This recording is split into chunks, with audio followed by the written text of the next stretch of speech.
जय हिंद साथियों, कैसे हैं आप सभी। मैं आशा करता हूं आप सभी स्वस्थ, तंदुरुस्त एवं पूरी लगन के साथ उत्तर प्रदेश पुलिस परीक्षा की तैयारी कर रहे होंगे।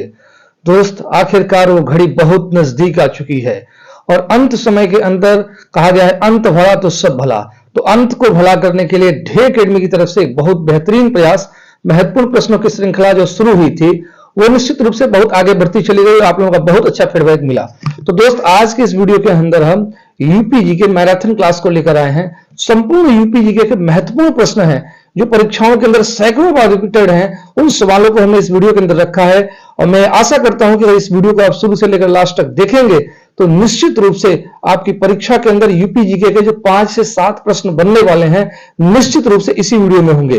तो चलिए दोस्त, इस वीडियो को स्टार्ट करते हैं देर न करते हुए। और साथ ही साथ अगर ये वीडियो आपको पसंद आए तो इस चैनल को आप जरूर सब्सक्राइब करेंगे और अपने दोस्तों के बीच शेयर करेंगे। तो मैं बिल्कुल भी टाइम आपका खराब नहीं करने वाला हूं, पॉइंट टू पॉइंट बिल्कुल रटते चलना है। ऐसा मान लेना है कि पेपर आपके सामने आउट हो चुका है और अगर इस पेपर को पढ़ के आप जाएंगे तो ये तो वक्त ही बताएगा कि आपकी परीक्षा में हेल्प कितनी होगी। तो आइए शुरुआत करते हैं आज के सवालों की। पहला प्रश्न है आपके सामने, उत्तर प्रदेश को पूर्व में किस नाम से जाना जाता था। तो सबसे इंपॉर्टेंट क्वेश्चन है, हमको लग रहा है यूपीजीके का ये सबसे पहला ही सवाल बनता है। आप किसी भी किताब में देखे होंगे तो उत्तर प्रदेश को पूर्व में सबसे पहले जाना जाता था यूनाइटेड प्रोविंसेस के नाम से। तो जो विकल्प में दिया है, तो विकल्प नंबर यहाँ पे कौन सा सही हो जाएगा दोस्त? विकल्प नंबर ए बिल्कुल प्रश्न का राइट जवाब होने वाला है। चलिए अगले क्वेश्चंस की तरफ चलेंगे। तो आपने इस बात को जान लिया कि इसको उत्तर प्रदेश को पूर्व में किस नाम से जाना जाता था, तो यूनाइटेड प्रोविंसेस के नाम से जाना जाता था। एक बात हम क्लियर कर दो दोस्त, यूपी के बहुत सारे नाम थे, ऐसी बात नहीं कि केवल यूनाइटेड प्रोविंसेस ही नाम है, बहुत सारे नाम है। लेकिन इस विकल्प के अंदर 4 चीजों में दिया गया है, तो इसके पहले जो है इसको यूनाइटेड प्रोविंसेस के ही नाम से जाना जाता था। बाकी 26 जनवरी 1950 को यूपी राज्य का गठन हुआ। तो पहला विकल्प बिल्कुल सही हो गया। मेरे ख्याल से इस बात को आप समझ गए होंगे। अगले क्वेश्चन की तरफ चलते हैं। उत्तर प्रदेश में नागों का प्रधान केंद्र कौन सा था? तो उत्तर प्रदेश में नागों का प्रधान केंद्र है दोस्त मथुरा। विकल्प नंबर डी बिल्कुल प्रश्न का राइट जवाब होने वाला है। अगले क्वेश्चन की तरफ चलेंगे। कह रहा उत्तर प्रदेश राज्य एक्ट पर गवर्नर जनरल द्वारा कब हस्ताक्षर किया गया?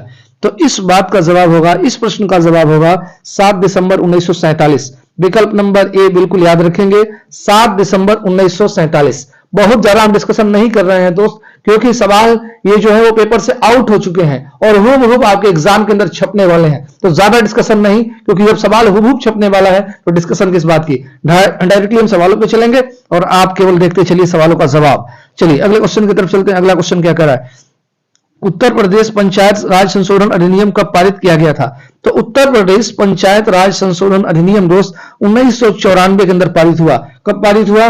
वर्ष 1994 में। विकल्प नंबर बी प्रश्न का बिल्कुल राइट जवाब होने वाला है। दोस्त एक बार और बता दूं आपको कि अगर इसका पीडीएफ आप प्राप्त करना चाहते हैं तो ध्येय एकेडमी देवरिया टेलीग्राम चैनल पर जाकर के इसका पीडीएफ तुरंत आप प्राप्त कर सकते हैं। चलते हैं अगले क्वेश्चन की तरफ। अगला सवाल क्या कह रहा है? उत्तर प्रदेश में मुख्यमंत्री पद पर सबसे अधिक समय तक रहने वाले व्यक्ति का नाम बताइए। तो उत्तर प्रदेश में अगर मुख्यमंत्री पद पर जो सबसे अधिक समय तक रहे हैं वो रहे हैं गोविंद बल्लभ पंत। याद रखेंगे, गोविंद बल्लभ पंत का नाम याद रखेंगे। विकल्प नंबर ए बिल्कुल राइट जवाब होने वाला है।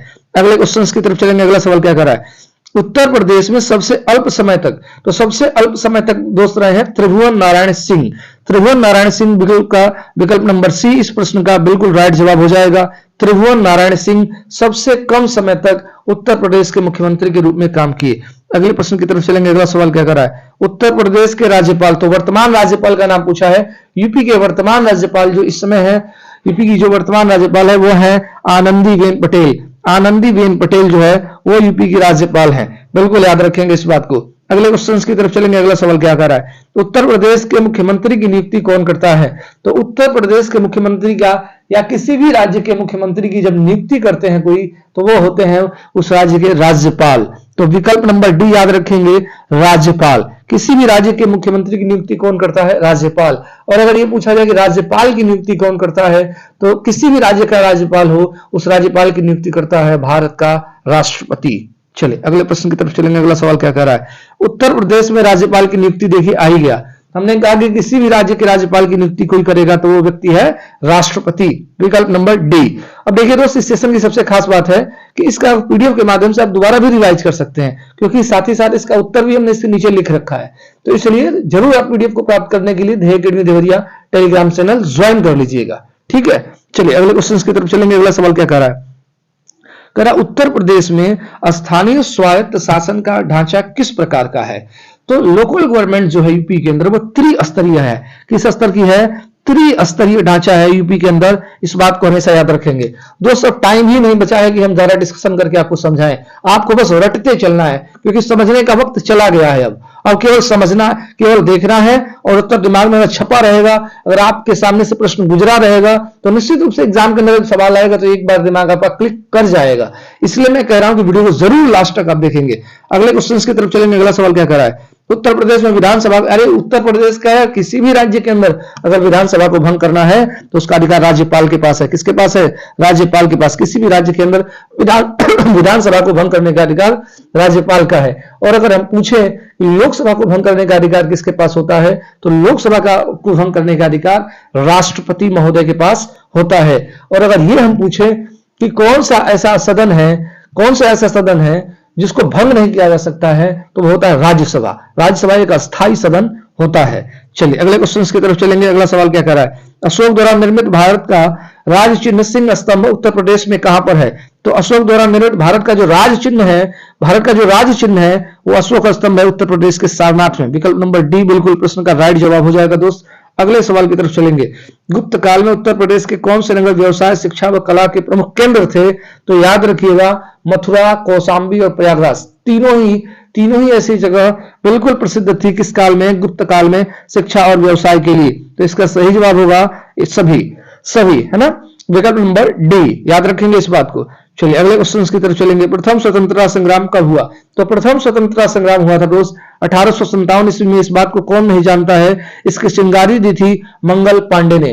मंगल पांडे 34वीं इन्फेंट्री का एक छोटा सा सिपाही, जिसने कारतूस और चर्बी भरे कारतूस जिसके अंदर गाय की चर्बी का प्रयोग हुआ था, और उसने विरोध किया और उसके बाद से तुरंत उसने अपने अंग्रेज अधिकारी को गोली मार दी। उसके पश्चात आपने पूरी कहानी सुनी होगी किस तरीके से मंगल पांडे को फांसी दी गई। तो पहली बार जो यूपी के अंदर इस क्रांति की शुरुआत हुई है, और यूपी के अंदर यह क्रांति शुरू हुई मेरठ नामक स्थान से। तो याद रखेंगे प्रथम स्वतंत्रता संग्राम 1857 ईस्वी में मेरठ से शुरू हुआ, ठीक है। चलिए अगले प्रश्न की तरफ चलेंगे। अगला प्रश्न क्या कह रहा है, कह रहा है विश्व प्रसिद्ध ताजमहल उत्तर प्रदेश के किस नगर में स्थित है। अब ये कौन नहीं जानता है कि ताजमहल कहां है। ताजमहल कहां है दोस्त, आगरा में। अगले क्वेश्चन की तरफ चलेंगे। बौद्ध धर्म की वज्रयान शाखा का उदय उत्तर प्रदेश में कहां पर हुआ। तो वज्रयान शाखा का उदय जो हुआ उत्तर प्रदेश में हुआ दोस्त सारनाथ के अंदर। कहां हुआ, सारनाथ के अंदर, ठीक है ना। सारनाथ बुद्ध भगवान का एक बहुत प्रसिद्ध स्थल है। भगवान बुद्ध ने यहाँ पे प्रथम उपदेश दिया था। भगवान बुद्ध ने अपना प्रथम उपदेश कहां दिया था, सारनाथ में ही दिया था। तो वज्रयान शाखा यहीं पे उदय हुआ इसका। अगले क्वेश्चन की तरफ चलेंगे। किस सन में उत्तर प्रदेश का नाम संयुक्त प्रांत रखा गया। संयुक्त प्रांत रखा गया दोस्त 1937 ईस्वी के अंदर। अभी प्रश्न बना था, पहला ही प्रश्न था कि यूपी का पहले का नाम क्या है। तो वहां पे हमने देखा यूनाइटेड प्रोविंसेस। तो यूनाइटेड प्रोविंसेस का ही हिंदी में जो नाम है वो है संयुक्त प्रांत। तो यह जो नाम है यूपी का कब पड़ा, तो वर्ष 1937 ईस्वी में। याद रखेंगे यूनाइटेड प्रोविंसेस का है या संयुक्त प्रांत, यह यूपी का नाम वर्ष 1937 ईस्वी के अंदर पड़ा है। अगले क्वेश्चन की तरफ चलेंगे। अगला सवाल क्या कर रहा है, उत्तर प्रदेश में 1857 की क्रांति का आरंभ। अब ये बताने की आवश्यकता नहीं है दोस्त, ये बताने की आवश्यकता नहीं है। प्रश्न का राइट जवाब होगा मेरठ। अगले सवाल की तरफ चलेंगे। उत्तर प्रदेश भारतीय गणतंत्र का एक पूर्ण राज्य कब बन गया। तो 26 जनवरी 1950। बिल्कुल इस बात को याद रखेंगे। अगले क्वेश्चन की तरफ चलेंगे। उत्तर प्रदेश के किसान आंदोलन का नेतृत्व सर्वप्रथम किस नेता ने किया। तो याद रखिएगा पंडित जवाहरलाल नेहरू ने। पंडित जवाहरलाल नेहरू ने सर्वप्रथम यूपी के अंदर हुए किसान आंदोलन का नेतृत्व किया था। लेकिन ये बात दोस्त आजादी के पहले की है, आजादी के बाद की नहीं है, ठीक है। चलिए अगले क्वेश्चन की तरफ चलेंगे। उत्तर प्रदेश में चंदवार का प्रसिद्ध युद्ध कब हुआ। तो चंदावर का जो युद्ध हुआ दोस्त 1194 ईस्वी के अंदर। याद रखेंगे वर्ष 1194 में चंदवार का युद्ध हुआ है यूपी के अंदर। अगले क्वेश्चन की तरफ चलेंगे। अगला सवाल क्या कर रहा है, उत्तर प्रदेश में खानवा का प्रसिद्ध युद्ध कब हुआ। तो यूपी के अंदर खानवा का जो प्रसिद्ध युद्ध हुआ है वो हुआ 1527 ईस्वी के अंदर। देखिएगा दोस्त 4 युद्ध लड़े गए बाबर द्वारा, 4 युद्ध लड़े गए। उन 4 युद्धों का नाम याद रखेंगे क्योंकि बार बार सवाल एग्जाम के अंदर पूछा जाता है। तो याद रखिएगा पहला युद्ध होता है पानीपत का युद्ध, दूसरा है खानवा का युद्ध, और तीसरा है चंदेरी का युद्ध, और लास्ट है घाघरा का युद्ध। तो यहाँ पे खानवा का युद्ध पूछा है, तो दूसरा युद्ध उसका है खानवा का युद्ध। ये 1527 ईस्वी के अंदर लड़ा गया था, किसके द्वारा? बाबर द्वारा। अगले क्वेश्चन की तरफ चलेंगे। उत्तर प्रदेश के आगरा नगर पर बाबर ने अधिकार कब कर लिया? तो याद रखिएगा 1526 ईस्वी। कब अधिकार कर लिया? 1526, याद रखेंगे, विकल्प नंबर बी। अगले सवाल पे चलेंगे। उत्तर प्रदेश में सामूगढ़ का प्रसिद्ध युद्ध, सामूगढ़ का प्रसिद्ध युद्ध होता है जो 1658 ईस्वी के अंदर। कब? 1658, याद रखेंगे, विकल्प नंबर सी बिल्कुल प्रश्न का राइट जवाब होने वाला है। अगले सवाल की तरफ चलेंगे। अगला सवाल क्या कह रहा है? उत्तर प्रदेश में प्रसिद्ध बुलंद दरवाजा, बुलंद दरवाजा कहाँ है दोस्त? बुलंद दरवाजा है फतेहपुर सीकरी में। बुलंद दरवाजा है फतेहपुर सीकरी में, और इसका निर्माण अकबर ने कराया था। अकबर ने इस समय इसका निर्माण कराया जब वो गुजरात विजय करके वापस आया। गुजरात विजय के उपलक्ष्य में अकबर ने बुलंद दरवाजा का निर्माण फतेहपुर सीकरी में कराया था, और यहीं पे जोधाबाई का भी महल माना जाता है। तो जोधाबाई का महल भी फतेहपुर सीकरी में है, और बुलंद दरवाजा तो सबसे महत्वपूर्ण है। याद रखिएगा, बुलंद दरवाजा का निर्माण अकबर ने कराया, किस विजय के उपलक्ष्य में? गुजरात विजय के उपलक्ष्य में। अगले क्वेश्चन की तरफ चलेंगे। अगला प्रश्न क्या कर रहा है? उत्तर प्रदेश में चौखंडी स्तूप, जितने भी स्तूप है सारनाथ में, कहाँ है सारनाथ? याद रखिएगा, विकल्प नंबर डी। विकल्प नंबर डी बिल्कुल प्रश्न का राइट जवाब होगा। अगले क्वेश्चन की तरफ चलेंगे। तो उत्तर प्रदेश में अयोध्या में स्थित शिलालेख किस काल का है? तो याद रखेंगे, शुंग काल का है। किस काल का है? शुंग काल। विकल्प नंबर सी प्रश्न का राइट जवाब होने वाला है दोस्त, शुंग काल, याद रखेंगे बिल्कुल। अगले क्वेश्चन की तरफ चलेंगे। उत्तर प्रदेश में मुगल कालीन लाल किला कहां पर स्थित है? तो लाल किला है यूपी के अंदर, आगरा में। कहां है? आगरा में, यूपी के अंदर। अगर मुगल कालीन लाल किला की बात करेगा वो है आगरा में। अगले प्रश्न की तरफ चलेंगे। अगला सवाल क्या कर रहा है? उत्तर प्रदेश के मथुरा नगर में किस शासक का स्तंभ लेख स्थित है? तो किस शासक का है? अशोक का। किस शासक का है? अशोक का, याद रखेंगे, मथुरा नगर में अशोक का स्तंभ लेख है। अगले प्रश्न पे चलते हैं। उत्तर प्रदेश में अकबर की रानी जोधाबाई का महल कहाँ है? जोधाबाई का महल है दोस्त फतेहपुर सीकरी में, अभी हमने बताया है, जोधाबाई का महल है फतेहपुर सीकरी में। अगला सवाल क्या करे? उत्तर प्रदेश की साक्षरता दर कितनी परसेंट है? साक्षरता दर है दोस्त 67.68%, 67.68% उत्तर प्रदेश की साक्षरता दर है। अगले क्वेश्चन की तरफ चलेंगे। अगला सवाल क्या कर रहा है? उत्तर प्रदेश में क्षेत्रफल की दृष्टि से सर्वाधिक वन क्षेत्र वाला जिला, तो सबसे ज्यादा वन यूपी के अंदर कहां पाया जाता है दोस्त? सोनभद्र में, याद रखेंगे, विकल्प नंबर डी। विकल्प नंबर डी। हर प्रश्न का उत्तर हम उसके नीचे लिख दिए हैं ताकि आपको सहूलियत हो और एक्स्ट्रा फैक्ट्स आप हमारे इस वीडियो के माध्यम से सुन पाए। तो अगले क्वेश्चन की तरफ चलेंगे। अगला सवाल क्या कर रहा है? कह रहा है सिराजे हिंद के नाम से कौन सा नगर प्रसिद्ध है? तो सिराजे हिंद के नाम से दोस्त प्रसिद्ध है जौनपुर। सिराजे हिंद के नाम से जौनपुर प्रसिद्ध है, और जौनपुर नगर की स्थापना आप लोग जानते होंगे फिरोज शाह तुगलक ने किया था। और फिरोज शाह तुगलक ने क्यों किया था? तो वह किया था मोहम्मद बिन तुगलक की याद में। मोहम्मद बिन तुगलक की याद में फिरोज शाह तुगलक ने जौनपुर नगर की स्थापना किया था, और इसे ही सिराज ए हिंद के नाम से भी जाना जाता है। अगले सवाल की तरफ चलेंगे। अगला प्रश्न क्या कर रहा है? उत्तर प्रदेश का सर्वाधिक विस्तृत पक्षी विहार कौन सा है? तो सबसे बड़ा पक्षी विहार यूपी का है लाख बहासी पक्षी विहार। लाख बहासी पक्षी विहार, विकल्प नंबर सी प्रश्न का राइट जवाब होगा दोस्त। अगले सवाल पे चलते हैं। अगला प्रश्न क्या कर रहा है? किस फसल के उत्पादन में उत्तर प्रदेश का सबसे बड़ा उत्पादन स्थान है? तो एक नंबर पे है दोस्त यूपी, गन्ना में भी एक नंबर पे है, और इसके साथ साथ गेहूं। यही दो सवाल सबसे ज्यादा पूछे गए हैं। तो गन्ना के अंदर भी उत्तर प्रदेश प्रथम स्थान पे है, और गेहूं के अंदर भी उत्तर प्रदेश प्रथम स्थान पे है। तो दोनों ही चीजों को याद रखेंगे, दोनों ही फसलों के अंदर यूपी प्रथम स्थान पे है, गेहूं और गन्ना, याद रखेंगे। अगले क्वेश्चन की तरफ चलेंगे। अगला सवाल क्या कर रहा है? उत्तर प्रदेश में केसर का उत्पादन कहां होता है? तो केसर का उत्पादन अगर देखा जाए पूरे भारत के अंदर तो वो सबसे ज्यादा होता है जम्मू कश्मीर में, लेकिन अगर यूपी के अंदर अगर हम बात करें तो वो होता है अलीगढ़ में। कहां होता है? अलीगढ़ में, याद रखेंगे, विकल्प नंबर ए प्रश्न का बिल्कुल राइट जवाब हो जाएगा दोस्त। अगले सवाल पर चलेंगे। अगला सवाल कर रहा है उत्तर प्रदेश में यूरेनियम कहां उपलब्ध है? तो यूपी के अंदर अगर हम बात करें तो यूरेनियम जो है दोस्त वो है ललितपुर के अंदर। कहां है? ललितपुर, याद रखेंगे, विकल्प नंबर ए।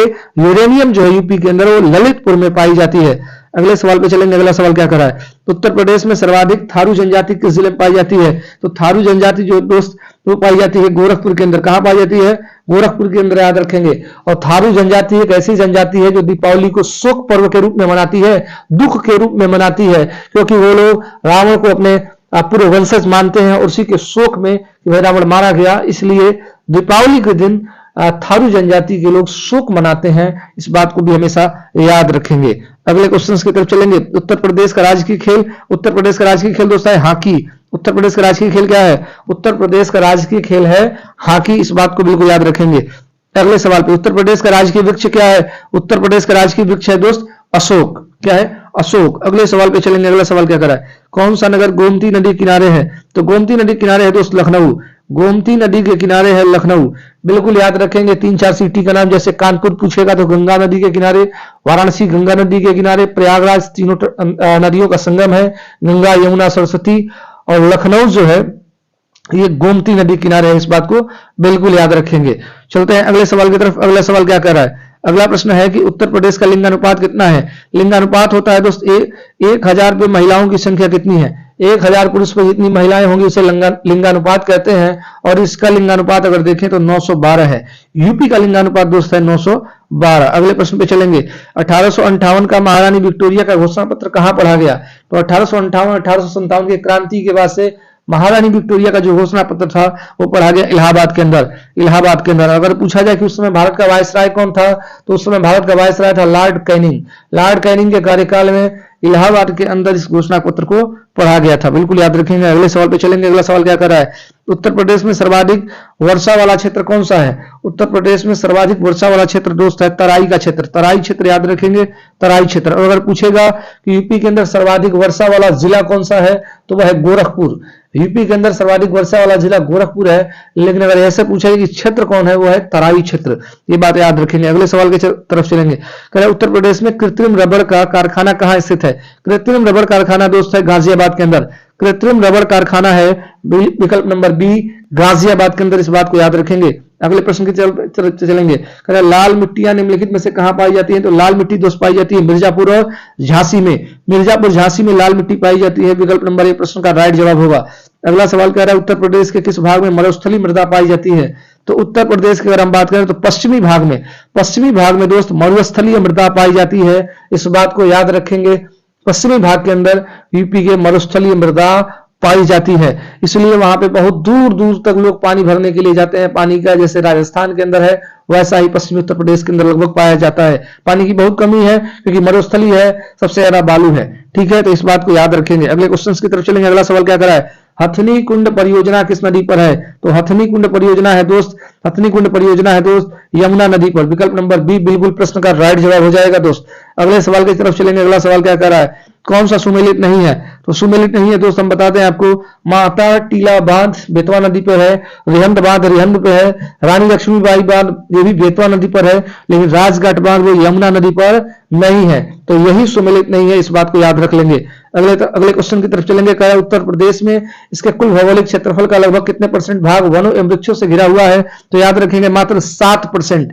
कितना? मात्र 7% हिस्सा जो है यूपी का वनों से घिरा हुआ है। किससे घिरा हुआ है? वनों से घिरा हुआ है। इस बात को हमेशा याद रखेंगे। यूपी का कुल क्षेत्रफल का 7% हिस्सा ही केवल 7% वनों से घिरा हुआ है, इसलिए गर्मी बहुत ज्यादा हो जाती है यहाँ पे।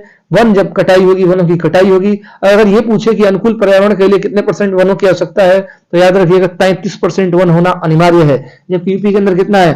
केवल 7%। इस बात को याद रखेंगे। अगला सवाल चल रहा है। प्रमुख लोक नृत्य चरकुला निम्नलिखित में से किस क्षेत्र का है? तो चरकुला है दोस्तों ब्रजभूमि का।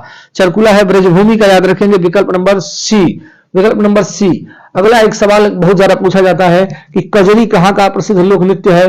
तो कजरी उत्तर प्रदेश का है। और उत्तर प्रदेश में भी अगर पूछे कि किस स्थान का, किस क्षेत्र का प्रसिद्ध लोक नृत्य कजरी है, तो याद रखेंगे वाराणसी क्षेत्र का। वाराणसी क्षेत्र में कजरी प्रसिद्ध लोक नृत्य मानी जाती है। तो क्षेत्र का नाम पूछेगा तो वाराणसी, और अगर स्टेट का नाम पूछेगा कि भारत के कौन से राज्य में कजरी प्रसिद्ध है, तो वह है उत्तर प्रदेश। बिल्कुल याद रखेंगे। अगले क्वेश्चन की तरफ चलेंगे। अगला सवाल क्या कर रहा है? दुधवा राष्ट्रीय उद्यान किस जनपद में है? तो दुधवा राष्ट्रीय उद्यान है दोस्त लखीमपुर खीरी में। कहा है? लखीमपुर खीरी, याद रखेंगे। दुधवा राष्ट्रीय उद्यान लखीमपुर खीरी के अंदर है। अगले सवाल की तरफ चलेंगे। उत्तर प्रदेश में सर्वप्रथम किस पक्षी विहार की स्थापना की गई? तो याद रखिएगा उत्तर प्रदेश में अगर हम बात करें तो नवाबगंज पक्षी विहार सबसे पुराना पक्षी विहार है। नवाबगंज पक्षी विहार सबसे पुराना पक्षी विहार है, और यही जो है इसी की स्थापना यूपी के अंदर सबसे पहले की गई थी। अगले प्रश्न की तरफ चलेंगे। अगला सवाल क्या कर रहा है? उत्तर प्रदेश का सबसे बड़ा वन्य जीव विहार कौन है? तो सबसे बड़ा है दोस्त हस्तिनापुर। उत्तर प्रदेश का सबसे बड़ा वन्य जीव विहार हस्तिनापुर वन्य जीव विहार है। इस तरीके से इस प्रश्न को याद रख लेंगे। अगला प्रश्न क्या कह रहा है? उत्तर प्रदेश में सस्य जलवायु क्षेत्रों की संख्या कितनी है? तो सस्य जलवायु क्षेत्रों की संख्या है दोस्त 9। बिल्कुल याद रखेंगे 9। यूपी के अंदर सस्य जलवायु क्षेत्रों की संख्या है दोस्त 9। अगले प्रश्न की तरफ चलेंगे। अगला सवाल क्या कर रहा है, जौनपुर नगर किसकी याद में, ये सवाल बता चुके हैं हम। जौनपुर नगर मोहम्मद बिन तुगलक की याद में स्थापित किया गया था। किसने स्थापित किया था यह भी बता दिए हैं, फिरोज शाह तुगलक। और जौनपुर नगर को सिराज हिंद के नाम से जानते हैं। अगले सवाल की तरफ चलेंगे। अगला प्रश्न क्या कर रहा है, किस वर्ष उत्तरांचल उत्तर प्रदेश से अलग हुआ। तो यूपी से कट के एक अलग स्टेट बना जिसको हम आज उत्तराखंड या उत्तरांचल कहते हैं, और यह अलग हुआ 8 नवंबर 2000 को। कब हुआ था, 8 नवंबर 2000 को, याद रखेंगे 8 नवंबर वर्ष 2000 के अंदर यूपी से कट करके उत्तरांचल एक अलग राज्य बन गया था। अगले प्रश्न की तरफ चलेंगे। उत्तर प्रदेश में जनपद प्राथमिक शिक्षा कार्यक्रम का प्रारंभ हुआ। तो जनपद प्राथमिक शिक्षा कार्यक्रम की अगर हम बात करें तो यूपी में यह कार्यक्रम वर्ष 1994 से कार्यान्वित है। 1994 के अंदर जनपद प्राथमिक शिक्षा कार्यक्रम की शुरुआत हुई थी। अगले प्रश्न पे चलेंगे। अगला सवाल क्या कर रहा है, उत्तर प्रदेश की सबसे महत्वपूर्ण नगदी फसल है। नगदी फसल उसे कहते हैं जिसका उपयोग हम व्यापार के माध्यम से करें, व्यापार के लिए जिसका पैदावार किया जाए, जिसको उगाया जाए, उसे ही नगदी फसल कहते हैं। और ये सबसे प्रमुख फसलों में अगर हम बात करें तो गन्ना जो है, गन्ना यूपी की सबसे महत्वपूर्ण नगदी फसल है, इस बात को याद रखेंगे। अगला क्या कह रहा है, उत्तर प्रदेश में परमाणु ऊर्जा केंद्र स्थापित है। तो उत्तर प्रदेश में परमाणु ऊर्जा केंद्र है दोस्त नरौरा में। कहां पे है, नरौरा, याद रखेंगे। उत्तर प्रदेश में परमाणु ऊर्जा केंद्र नरौरा में स्थापित है। अगले सवाल की तरफ चलेंगे। उत्तर प्रदेश के किस जिले में यूरेनियम के सीमित भंडार की खोज की गई है। तो यूरेनियम का सीमित भंडार दोस्त है ललितपुर के अंदर। कहां है, ललितपुर, याद रखेंगे। विकल्प नंबर डी, ललितपुर। ललितपुर के अंदर सीमित यूरेनियम भंडार की खोज की गई है। अगला कह रहा है राजीव गांधी पेट्रोलियम प्रौद्योगिकी संस्थान कहां है। तो राजीव गांधी पेट्रोलियम प्रौद्योगिकी संस्थान है दोस्त जायस के अंदर। कहां है, जायस, याद रखेंगे बिल्कुल। अगला प्रश्न क्या कह रहा है, उत्तर प्रदेश की सर्वाधिक लंबी नहर कौन सी है। सर्वाधिक लंबी नहर है दोस्त शारदा नहर। विकल्प नंबर सी बिल्कुल प्रश्न का राइट जवाब हो जाएगा। अगला क्वेश्चन क्या कर रहा है, अगले सवाल की तरफ चलते हैं। अगला सवाल, उत्तर प्रदेश में तीर्थों का राजा किसे कहते हैं। तो तीर्थों का राजा कहते हैं दोस्त प्रयागराज को। प्रयागराज को हम तीर्थों का राजा कहते हैं। और तीर्थों का राजा इसलिए हम कहते हैं क्योंकि यहाँ पे सबसे बड़े, उत्तर प्रदेश का सबसे बड़ा मेला आयोजित होता है जिसे हम कुंभ मेला भी कहते हैं। तो कुंभ मेला के आयोजन की वजह से, बहुत बड़े मेले के आयोजन की वजह से हम इसको तीर्थों का राजा भी कहते हैं। तो उत्तर प्रदेश में तीर्थों का राजा है प्रयागराज, बिल्कुल याद रखेंगे। और दूसरी चीज यहाँ पे है कि तीनों नदियों का संगम भी है। अगले प्रश्न की तरफ चलेंगे। अगला प्रश्न क्या है, उत्तर प्रदेश का कौन सा जिला माचिस उद्योग के लिए प्रसिद्ध है। माचिस के लिए प्रसिद्ध है दोस्त बरेली। माचिस के लिए कौन प्रसिद्ध है, बरेली प्रसिद्ध है। और अगर हम बात करें चमड़ा के लिए कौन प्रसिद्ध है, तो चमड़ा के लिए प्रसिद्ध है कानपुर शहर, चमड़ा के लिए प्रसिद्ध है। अगर हम पूछे टेराकोटा के लिए कौन सा प्रसिद्ध है, टेराकोटा का मतलब मिट्टी से बने हुए बर्तन, तो इसके लिए है गोरखपुर। और अगर हम पूछे कि खेल के सामान के लिए उत्तर प्रदेश का कौन सा शहर प्रसिद्ध है, तो खेल के सामान के लिए दोस्त है मेरठ, बिल्कुल याद रखेंगे इस बात को। अगले प्रश्न की तरफ चलेंगे। अगला सवाल क्या कह रहा है, डीजल लोकोमोटिव वर्क्स है ना, डीजल लोकोमोटिव वर्क्स जो है ये है वाराणसी के अंदर, याद रखेंगे वाराणसी। विकल्प नंबर सी बिल्कुल प्रश्न का राइट जवाब होने वाला है। अगला सवाल कह रहा है उत्तर प्रदेश के किस जिले में तुलसी मानस मंदिर है। तुलसी मानस मंदिर की बात करें हम, या भारत माता मंदिर की बात करें, या अन्नपूर्णा देवी मंदिर की बात करें, या विश्वनाथ मंदिर की बात करें, तो ये चारों मंदिर दोस्त वाराणसी के अंदर हैं। इस बात को याद रखेंगे, इस बात को याद रखेंगे। वाराणसी के अंदर ये चारों ही मंदिर पाए जाते हैं। अगले क्वेश्चन की तरफ चलेंगे। अगला प्रश्न क्या कह रहा है, अयाजसा किस प्राचीन नगर का पूर्व का नाम है। अयाजसा कह रहा है किस नगर का बहुत पहले का नाम अयाजसा था, तो वो था अयोध्या का। अयोध्या का पहले का नाम क्या था, अयाजसा। विकल्प नंबर ए बिल्कुल प्रश्न का राइट जवाब हो जाएगा दोस्त। अगले सवाल पे चलेंगे। अगला प्रश्न क्या कर रहा है, हिंडन हवाई अड्डा किस जिले में है। तो हिंडन हवाई अड्डा अगर हम बात करें तो ये है दोस्त गाजियाबाद के अंदर। विकल्प नंबर डी प्रश्न का राइट जवाब होगा। अगला क्या कह रहा है, लखनऊ अंतरराष्ट्रीय हवाई अड्डे को कहा जाता है। तो लखनऊ अंतरराष्ट्रीय हवाई अड्डे को कहा जाता है चौधरी चरण सिंह हवाई अड्डा। क्या कहा जाता है, चौधरी चरण सिंह हवाई अड्डा लखनऊ अंतरराष्ट्रीय हवाई अड्डे का नाम है। और अगर ये पूछा है कि बनारस के अंदर स्थित जो हवाई अड्डा है उसका क्या नाम है, तो वो है लाल बहादुर शास्त्री अंतरराष्ट्रीय हवाई अड्डा। ये बात भी याद रखेंगे। चलिए अगले क्वेश्चन की तरफ चलेंगे। अगला सवाल क्या कह रहा है, राजकीय स्वतंत्रता संग्राम संग्रहालय कहाँ है। तो राजकीय स्वतंत्रता संग्राम संग्रहालय है दोस्त मेरठ के अंदर। कहां है, मेरठ के अंदर, याद रखेंगे मेरठ। विकल्प नंबर सी बिल्कुल प्रश्न का राइट जवाब होने वाला है। अगला देखते हैं क्या कर रहा है, निम्नलिखित में से उत्तर प्रदेश के किस जनपद को धान का कटोरा कहते हैं। धान का कटोरा कहा जाता है दोस्त चंदौली को। धान का कटोरा कहा जाता है चंदौली को, याद रखेंगे। यूपी के किस जिले को धान का कटोरा कहते हैं, तो वह है चंदौली डिस्ट्रिक्ट। अगले क्वेश्चन की तरफ चलेंगे। अगला सवाल क्या कर रहा है, काकोरी केस के किस क्रांतिकारी को गोरखपुर जेल में फांसी की सजा दी गई थी? तो याद रखेंगे ये क्रांतिकारी है राम प्रसाद बिस्मिल, विकल्प नंबर सी। राम प्रसाद बिस्मिल, अशफाकुल्ला खां, राजेंद्र लाड़ी, बहुत सारे लोगों को गिरफ्तारी हुई थी, लेकिन गोरखपुर जेल के अंदर जो फांसी दी गई वो दी गई राम प्रसाद बिस्मिल को। अगले प्रश्न की तरफ चलेंगे। अगला सवाल क्या करा, ललित कला एकेडमी कहाँ है? तो ललित कला एकेडमी है दोस्त लखनऊ के अंदर। ललित कला एकेडमी है लखनऊ के अंदर। बिल्कुल इस बात को हमेशा के लिए अपने दिमाग के अंदर छाप लेना है। अगले प्रश्न की तरफ चलेंगे। अगला सवाल क्या कर रहा है, लखनऊ को उत्तर प्रदेश के पूर्ण राजधानी का दर्जा कब मिल गया? उत्तर प्रदेश को पूर्ण राजधानी का दर्जा मिला लखनऊ का, तो वो है वर्ष 1935, विकल्प नंबर बी। 1935 के अंदर लखनऊ उत्तर प्रदेश की राजधानी बन गई। अगले प्रश्न की तरफ चलेंगे। अगला सवाल क्या कर रहा है, उत्तर प्रदेश का सबसे पूर्वी जिला, तो यूपी का अगर सबसे पूर्वी जिला की अगर हम बात करें तो यूपी का सबसे पूर्वी जिला है बलिया। यूपी का सबसे पूर्वी जिला क्या है? बलिया। और सबसे उत्तरी अगर पूछेगा तो सहारनपुर, और सबसे दक्षिणी पूछेगा तो सोनभद्र, और सबसे पश्चिमी अगर पूछेगा तो शामली। पश्चिमी की बात करें तो शामली होगा, पूर्वी जिला बलिया है, उत्तरी है सहारनपुर, और दक्षिणी जिला है सोनभद्र। दूसरी चीज, सोनभद्र एकमात्र ऐसा जिला है जो 4 राज्यों से सीमा साझा करता है ना। और अगर हम ये बात करें कि उत्तर प्रदेश अपनी सबसे ज्यादा सीमा किस राज्य के साथ साझा करता है, तो वह है मध्य प्रदेश। इस बात को भी आप याद रखेंगे। अगले प्रश्न की तरफ चलेंगे। उत्तर प्रदेश के दक्षिण में स्थित पठारी भूभाग को किस नाम से जानते हैं? तो याद रखिएगा बुंदेलखंड का पठार। बुंदेलखंड का पठार, इस नाम से इसको जाना जाता है।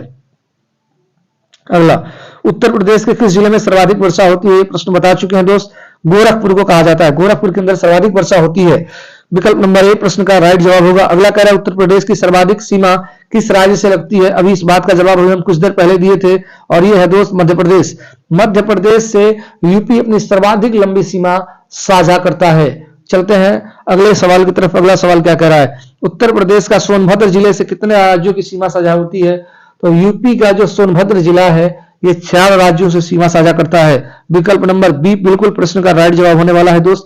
4 राज्यों से सोनभद्र जिला अपना सीमा साझा करता है। अगले सवाल की तरफ चलेंगे। रेणुकूट प्रसिद्ध है, तो रेणुकूट जो दोस्त प्रसिद्ध है वो है एल्युमिनियम उद्योग के लिए। किसके लिए प्रसिद्ध है? एल्युमिनियम उद्योग के लिए। एल्युमिनियम उद्योग के लिए रेणुकूट प्रसिद्ध है। रेणुकूट प्रसिद्ध है, यूपी का एक प्रसिद्ध जगह है रेणुकूट, और यह प्रसिद्ध है एल्युमिनियम के उद्योग के लिए। अगले क्वेश्चन की तरफ चलेंगे। अगला सवाल क्या कर रहा है, उत्तर प्रदेश में उच्च न्यायालय की स्थापना, जो आपका इलाहाबाद का जो उच्च न्यायालय है, हाईकोर्ट है, उसकी स्थापना पूछ रहा है कब हुई थी? तो वो हुआ था दोस्त 1866 ईस्वी के अंदर। उत्तर प्रदेश में उच्च न्यायालय की स्थापना वर्ष 1866 में हुई थी। इस बात को हमेशा के लिए याद रखेंगे। संगीत की शिक्षा के लिए उत्तर प्रदेश में पहला संगीत महाविद्यालय है, तो पहला संगीत विद्यालय है भारत खंडे हिंदुस्तान संगीत महाविद्यालय। भारत खंडे संगीत महाविद्यालय, बिल्कुल दोस्त बहुत इंपॉर्टेंट क्वेश्चन है कि संगीत की शिक्षा के लिए उत्तर प्रदेश में पहला संगीत महाविद्यालय कौन है? तो वह है भारत खंडे हिंदुस्तान संगीत महाविद्यालय। इस बात को बिल्कुल याद रखेंगे। अगला प्रश्न है, भारतीय राष्ट्रीय कांग्रेस के 1905 के बनारस अधिवेशन की अध्यक्षता किसने की? तो यह किए थे गोपाल कृष्ण गोखले। किसने किया था? गोपाल कृष्ण गोखले। विकल्प नंबर सी प्रश्न का राइट जवाब हो जाएगा दोस्त। अगले सवाल की तरफ चलेंगे। भारत कला भवन कहाँ है? तो भारत कला भवन है दोस्त वाराणसी में। भारत कला भवन जो है वो है वाराणसी के अंदर। इस बात को याद रखेंगे। अगले प्रश्न की तरफ चलेंगे। अगला सवाल क्या कह रहा है, गुप्तकालीन पक्की ईंटों से बना भीतर गांव मंदिर कहाँ है? तो भीतर गांव मंदिर है दोस्त कानपुर के अंदर। याद रखेंगे इस बात को, भीतर गांव मंदिर जो है वो कानपुर शहर के अंदर स्थित है। इस तरीके से आज का ये जो महत्वपूर्ण सेशन था यूपी जीके का दोस्त, ये पूरा का पूरा कंप्लीट हो चुका है। मैं आशा करता हूं ये वीडियो आपको बहुत अच्छी लगी होगी, क्योंकि हमारे हिसाब से और प्रीवियस ईयर के जितने भी महत्वपूर्ण प्रश्न थे उसको हमने इस वीडियो के अंदर शामिल किया है। तो निश्चित रूप से बहुत ज्यादा उम्मीद है, 99% हम कह सकते हैं कि इससे प्रश्न आपकी परीक्षा के अंदर फंसेंगे। ठीक है, बाकी अगर ये वीडियो आपको पसंद आई होगी तो निश्चित रूप से आप इस चैनल को सब्सक्राइब करेंगे एवं अपने दोस्तों के बीच शेयर करेंगे। और बाकी अगर 17 और 18 फरवरी के पेपर के अंदर इससे सवाल हूबहू रिपीट हो गए तो आपकी जिम्मेदारी बनती है दोस्त कि दोबारा आकर के आप इस चैनल को ओपन करिएगा और ज्यादा से ज्यादा बच्चों के बीच, ज्यादा से ज्यादा दोस्तों के बीच शेयर कर दीजिएगा। तो चलिए दोस्त, मिलते हैं आपसे नेक्स्ट वीडियो के लिए। तब तक के लिए बाय बाय, धन्यवाद।